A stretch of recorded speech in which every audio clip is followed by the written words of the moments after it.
What is going on, guys? Dwambian here, and as you can tell, I am bringing you Jurassic Park Dominion, the review. Now let's get into it. Jurassic Park Dominion, directed by Mr. Colin Trevorrow. The movie stars Mr. Sam Neill, who reprises his role as Alan Grant, Laura Dern, who reprises her role as Ali Sattler. You've got Jeff Goldblum, who reprises his role as Mr. Dr. Ian Malcolm.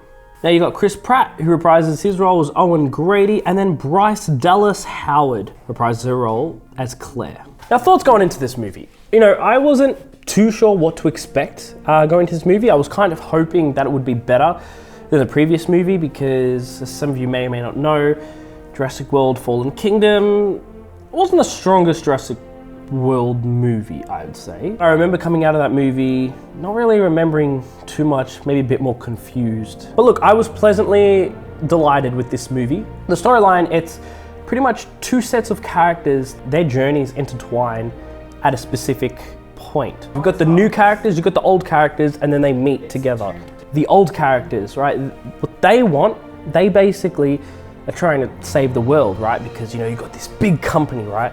They engineered these creatures. They don't touch their own seeds, but they'll eat everyone else's seeds. So all of a sudden, these OG characters are on a mission to actually prove that they're guilty of doing that, right? Which, you know, it's wrong. So that's where their journey begins. And then you've got the other journey. Now, this is a big spoiler. Help you guys understand, if you guys go all the way back to the original Jurassic Park, do you remember Mr. John Hammond, founder of the park? In Jurassic World Fallen Kingdom, Sir Benjamin Lockwood gets introduced, and we're like, oh, who is he? He turns out to be a business partner of John Hammond, right? They went coincide. Mr. Benjamin Lockwood actually had a daughter, and then that daughter ended up having some sort of illness. So then what she decided to do was clone herself and reproduce pretty much herself, mess with her DNA to make it perfect. Out came this clone, Maisie Lockwood, which is the child. So I hope I explained that a little well. So then Chris Pratt's character and Bryce Dallas, Claire, she's got a long name, them two are together and they're looking after the little girl out in some snowy mountains. And then obviously this company is aware of this clone and they want to grab her, and they end up capturing her, taking her to the facility, and then pretty much Chris Pratt go on a journey to try and get the daughter back, and their adventure begins. That took them all the way to a place in Italy, the Biosyn Labs. That's where the rest of the movie taking place, in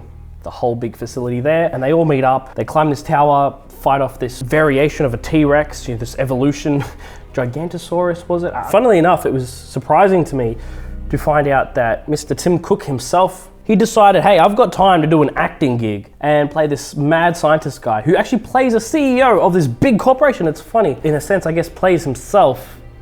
Nah, not really. Campbell Scott, in the movie, he looks a lot like Tim Cook. Now, some interesting moments worth talking about. I mean, look, there was moments where there were certain characters where you just know that they just can't kill off because of, I think they call it plot armor, right? So you know the main characters, they're not gonna die. And only in certain instances, if it's like a finale, like big spoilers for James Bond, I guess. If you haven't seen it, James Bond dies at the end of the movie, right? And you're like, whoa, how does James Bond die? Because, you know, you think he's got plot armor. But in certain instances like that, they do that. But in instances like this movie, no main character besides the antagonist dies. Pretty much. It's all side characters and people you don't really know that gets eaten by dinosaurs.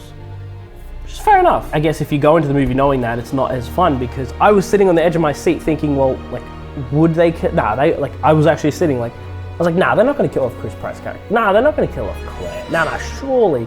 There was a point, Mr. Jeff Goldblum himself, he did this epic heroic moment. The giant cricket, it was on fire, and he stabbed it, and he was like, hey, big dinosaur, hey, look at me, look, I'm food, hello. And the dinosaur was like, ah. You know, he was like, oh yeah, whoosh. And then he full javelined it in its mouth, you know, fire. So the dinosaur was like, ah. And for a second, I thought he was gonna die. I thought he was gonna get eaten. And I was like, they're not gonna do that to Jeff Goldblum. He got away safely, but then he slipped, and oh my God.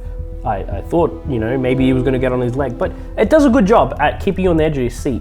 There was this one point where I saw in the trailers, it's like a split second where you see Chris Pratt jump and you see him land in ice and you see that dinosaur that like swims around. And that's all the trailer gives you. And you're just like, oh my God, how are you gonna get out of ice? And you're in the water with a dinosaur. Overall, there's a lot of good dino moments. Look, at the end, there was this big dinosaur moment, right? You had the OG T-Rex, you know, you had faced off, there was 2 other dinosaurs, pretty big and iconic, but you had the T-Rex, he did some sort of swift move, right? And he pretty much just, Gigantosaurus Rex, just fell into the other T-Rex's hands, their claws, and it full stabbed him, like right in the neck and the head.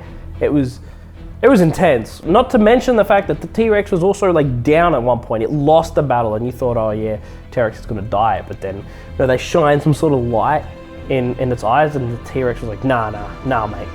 I'm not giving up today. I'm the OG. This OG one is standing.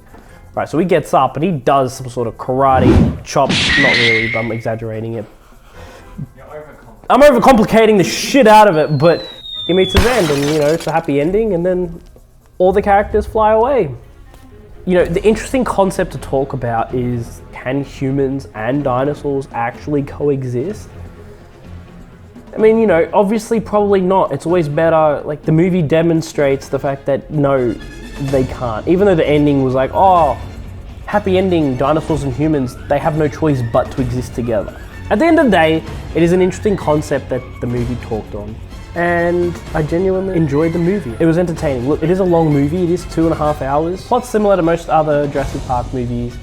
You have someone who wants to control, manipulate, use the dinosaurs for unethical reasons. You know, you've got the good guys who actually want to protect the dinosaurs, blah, blah, blah. So it's all pretty straightforward. Overall, I heavily enjoyed the movie. Good action. The original score was there. You know, it was a bit nostalgic to see some of the characters reprise their roles and for the music to play on that as well.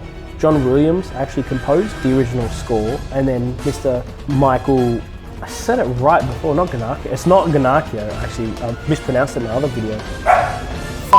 The score of the movie was actually composed by Michael Giacchino. He incorporated the original elements of the theme of Jurassic Park, some of those notes I noticed. That's it, guys. That's enough from me. I think I've said enough. But look, if you enjoyed this video, please smack the like button, comment down your thoughts. I'd seriously love to hear what you thought of the movie, whether you liked it, hated it. Let me know. I'll catch you guys in the next one. Peace. The Amazing Spider-Man, Andrew Garfield's Spider-Man, when he plays Spider-Man's father, how he goes off. And if you've seen that deleted scene that, you know, Warner Brothers should have included in, but they deleted it. I'm going off on a tangent, but yes, he plays... Yeah, I couldn't think of it at the top of my head. All right, if you know it all, then come here and you do the review.